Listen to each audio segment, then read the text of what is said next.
Eleições 2018.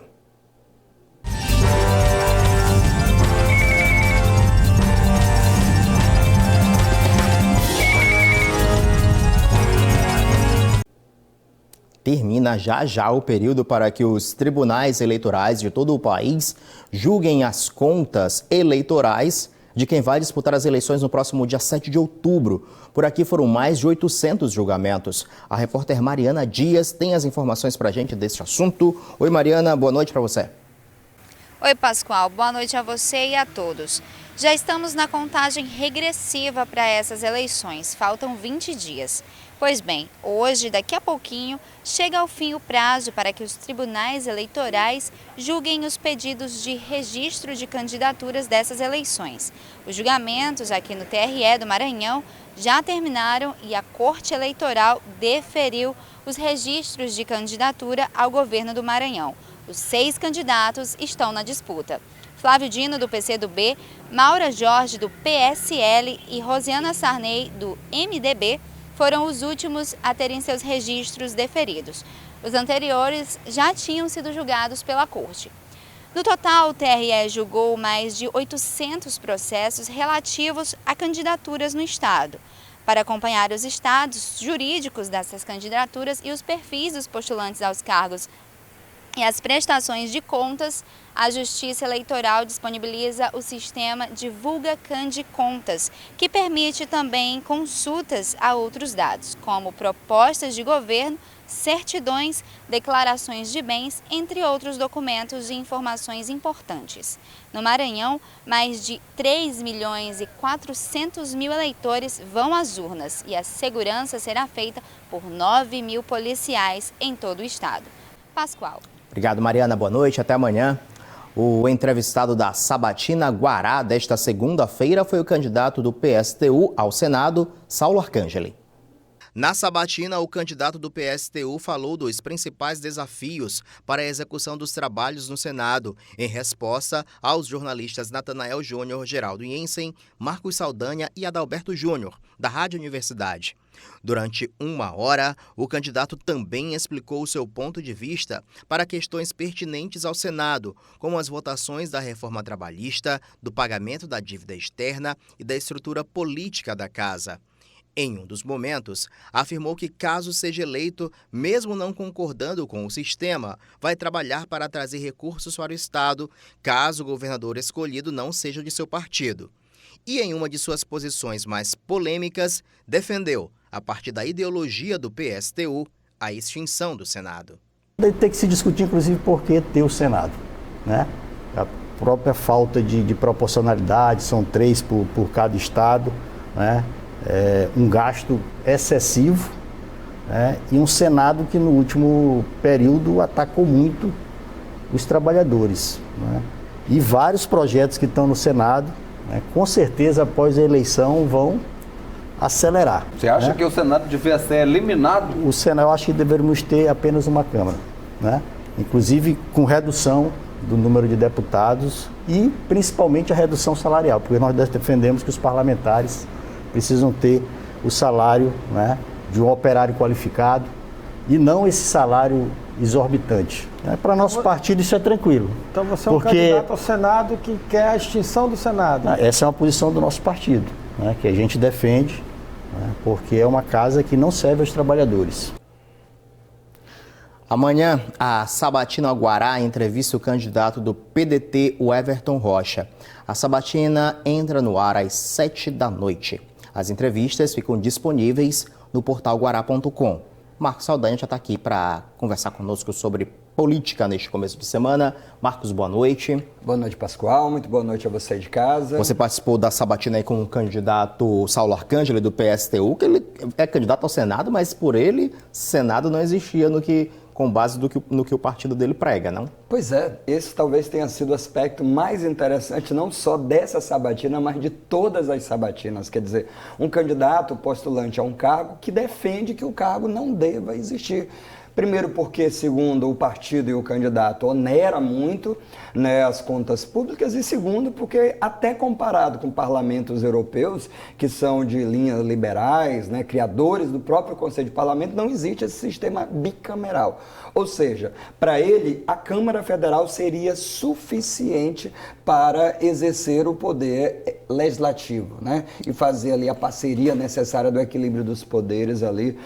Além disso, a questão dos conselhos populares, que é uma pauta que o PSTU já defende há muito tempo. Os trabalhadores gerindo, né, os próprios trabalhadores ou os próprios setores públicos, já que o partido é claramente socialista, a defesa da estatização. São 500, a defesa dele também é pela manutenção somente da Câmara Federal, sim, né, dos 503 deputados. Enfim, ele mencionou várias situações em que o Senado definitivamente não serviria para nada. É um caso a se pensar, talvez, não? Pois é, eu particularmente até questionei com o candidato, acho que o Senado, ele tem uma posição mais de equilíbrio, porque a Câmara, ele não tem um número igual para todos os estados, né? É o bem Senado, estratificado. Ele tem, exatamente, ele tem 3 senadores, independente do número de eleitores, seja Roraima, seja São Paulo. No caso da Câmara, não, a bancada maranhense é de 18, enquanto a de São Paulo é mais do que o dobro disso. Então, esse equilíbrio talvez não seja positivo, então teria que ter ajuste nesse sentido, então eu não sou exatamente, eu acho que tem que melhorar a nossa representatividade nesse modelo, mas não acho necessariamente que tenha que acabar, acho que não é por aí. Aproveitando que nós estamos aí em mais uma segunda-feira, faltam aí 20 dias para as eleições do próximo dia 7 de outubro, Marcos. De modo geral, como é que você observa essa caminhada desse pleito com as campanhas eleitorais nas ruas, com a propaganda de rádio e TV por aí, com todos esses sinões e essas situações que têm acontecido, principalmente na campanha presidencial, né? Pois é, exatamente. Principalmente na campanha presidencial, uma polarização, não de candidatos necessariamente, já que prováveis candidatos ao segundo turno ainda está muito aberta, né? A não ser a ideia que vai ter segundo turno nesse momento, que as pesquisas apontam agora, a gente não sabe ainda quem exatamente estará. Mas ainda assim há uma polarização muito no que seria a extrema-direita e a esquerda, vamos dizer assim, né? Ainda há um pouquinho da questão do ódio, ainda parecida com a eleição passada que a gente via, né? PT, PSDB, aquela dicotomia, só que agora PT, a dicotomia está tão criticada, aquela dicotomia PT, PSDB, e ela se manteve só que não entre esses dois partidos, né? Talvez encontraram um inimigo em comum, eu até arriscaria dizer isso, porque o PSDB tem direcionado, né, o seu ataque no sentido político ao Bolsonaro, que não é diferente do que o PT tem feito também, né? Nesse sentido, entre aspas, uma aliança com o inimigo comum. Todos, né? atacam o líder. Pois é. Então, essa eleição já começa a ficar muito acirrada, porque a gente já começa a ter, né, aquelas disputas mais, né, na família, no grupo, tal. Até quem não tinha um posicionamento agora já está tendo um posicionamento maior, até porque o número de indecisos nessa seara já é maior. Acho que no campo do governo também já corre para uma definição. O que tem chamado a atenção é o número de indecisos, segundo as pesquisas mais recentes, independente de onde elas são encomendadas, para a questão do Senado. Ou seja, o número de pessoas que não sabem quem votar, né, ou que ainda não votariam em nenhum, que rejeitam a todos os candidatos, ele ainda é bem maior do que quem lidera. Então, tem ali... É aquela brincadeira, né? Brancos e nulos está ganhando, né? Se fosse assim, o Senado ia estar cheio de brancos e nulos. Essa é uma guerra muito aberta. Agora, eu queria só retomar a notícia que você deu ainda há pouco e que eu lamento profundamente assim. Ainda que num período eleitoral e que uma disputa acirrada, onde os políticos, ou que são candidatos, ou que apoiam candidatos, precisam ir a campo, é importante que o eleitor cobre dos seus eleitos, dos seus candidatos, porque afinal de contas, esses foram eleitos em algum momento. Então eu não acho justo que eles abram mão do trabalho, deixem de trabalhar, porque nós não pagamos para que eles façam campanha. Pois é, porque eles nós vão já receber esses valores. Exatamente. Né? Eles vão receber, vão dar um jeitinho de eles justificar. não abrem mão, exatamente. Dificilmente você vê um candidato prestando conta dizendo, não fui na sessão da Câmara de São Luís hoje, eu não fui na Assembleia, porque estava em movimento partidário, portanto não receberei por isso. isso. Eu até acho que é hora da população cobrar e desafiar os políticos já eleitos para que façam isso. Eles entram com atestado médico, eles dizem que estavam em trabalho fora do gabinete. Existe sim o trabalho fora de gabinete, mas não é o trabalho de campanha.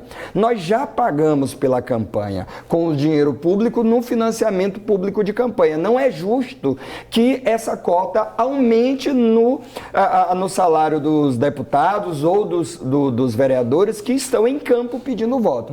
Eu acho que essa é uma briga que a gente tem que fazer, porque a gente está pagando duas vezes de uma forma que está sendo desonesta por parte dos políticos. Saiam para fazer campanha, deixam de fazer debates importantes, tudo bem, mas no mínimo, pelo menos, não recebam esse dinheiro. Sejam honestos em dizer, estávamos em campanha, por isso não é justo receber por esse valor.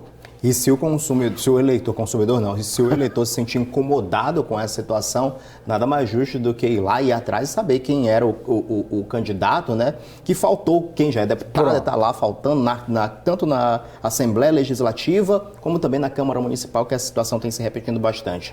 Pois é, e você falou de consumidor, é meio parecido. O consumidor tem direito, o eleitor tem muito direito, tem que ter essa noção. E sobre aquela outra observação que o Marcos fez, né, da dúvida com relação ao Senado, é só acessar o portal guará.com, que lá tem a sabatina que nós estamos fazendo, a TV Guará está fazendo em parceria com a Rádio Universidade, com todos os candidatos ao Senado, todos os que compareceram até então. É a oportunidade de ir lá ouvir o que eles têm a dizer das propostas das mais diversas, de acabar com o Senado e tudo mais, mas tem opção para todos os gostos, talvez você consiga encontrar algum que tenha um pensamento parecido com o seu. É isso mesmo. Marcos Saldanha, muito obrigado. Boa noite. Boa noite. Lembrando que eu não defendo voto nulo nem voto em branco. É difícil escolher, mas essa escolha temos que fazer. É isso aí, é justo, é um trabalho árduo para a gente que é um país melhor. Boa noite, Pascoal. Nós encerramos assim a edição de hoje. Outras notícias, como eu disse, você sabe, acesse o portal guará.com. Amanhã o JG volta às 11h15, logo após o Avesso. Para você, uma ótima noite, um bom descanso e até amanhã. TV Guará, maranhense por natureza.